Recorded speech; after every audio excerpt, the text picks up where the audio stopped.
Ayan mga guys, umpisa natin to kalkalin. Nag-check tayo para ibaba natin yung transmission. Tignan natin yung tagas. Ayan mga guys, kita nyo yung ball joint, malog-alog. Tapos okay na yan sa kabila. Tapos itong tagas na to,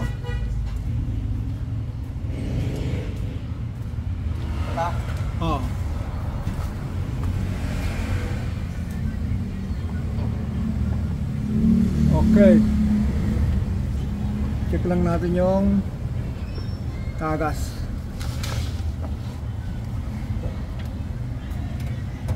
Sir, okay, nawalan tayo ng ilaw. Ayan mga guys, kanina ginalaw-galaw lang natin yung yung ball joint. Ngayon wala na. Di ang gagawin natin ngayon mga guys, akin na yung glass mga i-review na lang natin yung mga ginawa natin dito. Kasi mga guys, tapos na po ito.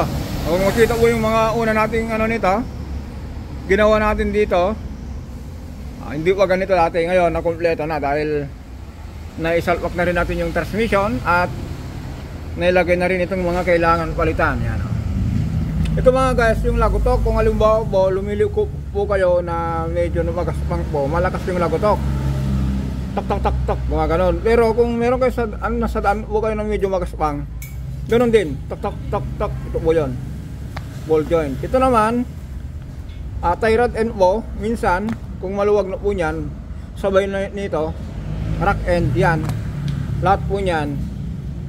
Kung asaan po yung direksyon ng kalsada, halimbawa po bingkong o kaya paalo na ganyan, yung manubela nyo po kusang lumiliko.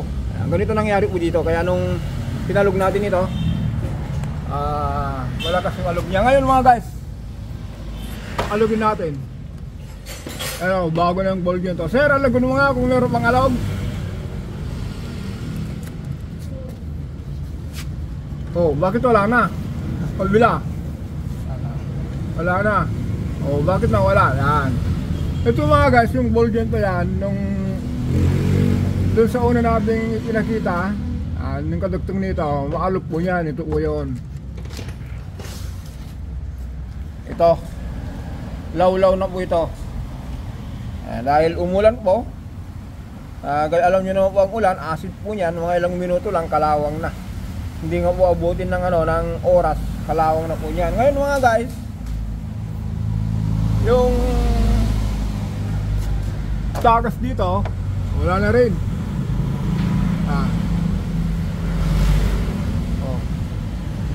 Yung tagas dito, ibinaba natin yung transmission, yung oil seal po. Diwali mga guys, makita nyo mamaya yung mga kalbilan po nyan. Ito sa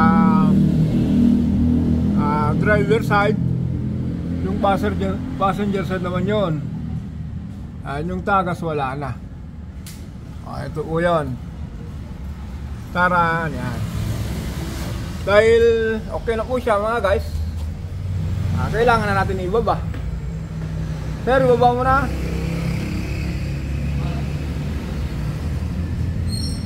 Ibaba mo ng jack. Yan. Dahan-dahan. Tapos start muna. Para mga guys, start natin.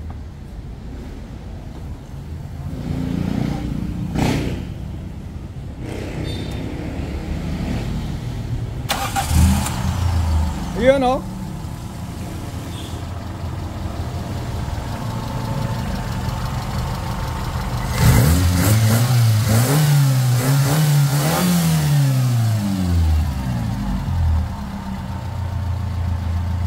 Ayun mga guys, yan ang story ni small body.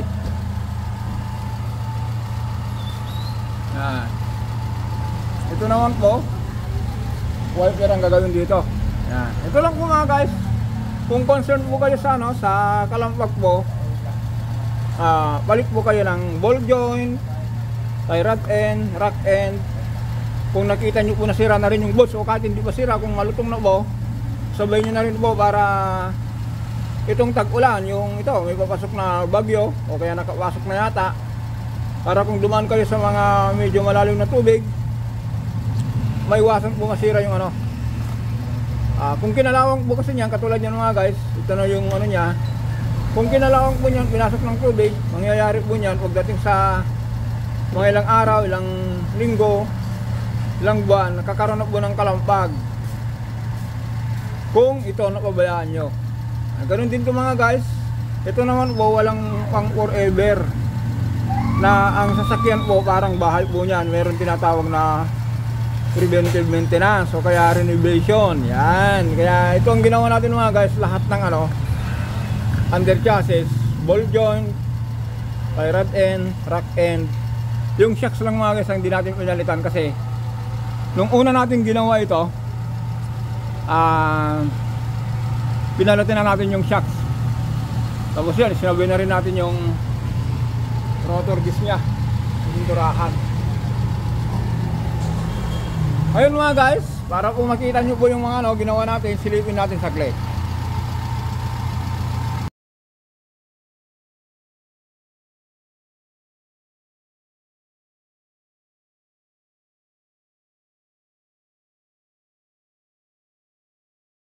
Ayun mga guys, yun ang mga pinalitan natin doon.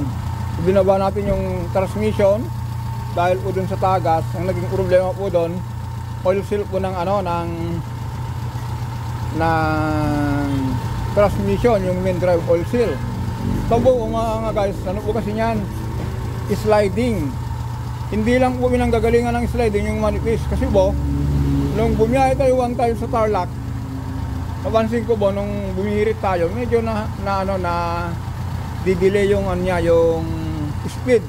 Hindi po naka sa RPM. Kasi po mga guys, dapat po kung mag RPM ka, sasabay yung speed nangyayari. Yung RPM magagalit, yung speed nag-i-stay. Sliding po yun.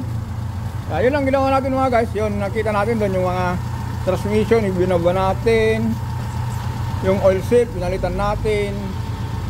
Ganon din po yung ano, yung yan, itong mga under chassis. Kaya mga guys, hindi ko na po kasi pinakita kung ano yung ginawa dito, yung mga kung paano ikinabit, paano natin kinalas. Sa live natin mga guys, balikan nyo po. Meron po tayo ano, panoorin nyo sa live natin, Just Automotive. Meron pong live dito na ginawa ko kung paano ko tinanggal yung oil seal nito sa transmission. Din ko po pinakita kasi mga guys, pagkapusin tayo sa oras. Kasi po mga guys, ulitin ko po, hindi lang po, kasi maraming customer na nag-aabang. Ang ginawa ko po, ito na lang, kwentuhan na lang kung ano po yung mga dapat gawin kung makalampag yung sasakyan mo. Yan. Ginawa ko na rin dito mga guys, wheel balancing, tapos alignment, yung gulong nito ng ano, itong likuran, ilagay ko sa harapan, yung sa itong galing ko ito sa ano, likuran, tapos yun yung harapan, pinagpalit ko po para kung pansin nyo po mga guys, ito po mas makapal na po siya. Ayan, ito po medyo pud na kung sa i-compare natin dito sa ano, sa harap. Ayan, ayan lang ginagawa ko mga guys. Sinabay natin ng wheel balancing, alignment at saka camber para po yung takbo nyo po smooth, walang kabig sa kaliwa at kanan. At saka mga guys, kasi kung may kabig saka hindi may pa-balance, kung tamakbo kayo ng 80, may nginig yung manubela. Yun po yung kagandahan kung naka wheel balance saka balancing. Kaya ito lang, follow na lang tayo rito mga guys. Sana huwag kayong magsawa sa mga panunod sa video ko, bagaman hindi natin naipakita kung ano yung mga ginawa natin step by step. Sinabi ko naman po kung ano yung mga dapat gawin. Halimbawa po, yan, ulitin natin. Kung may kalampag, kumakabig, ito na po, under chassis. Hanggang dito lang po tayo mga guys.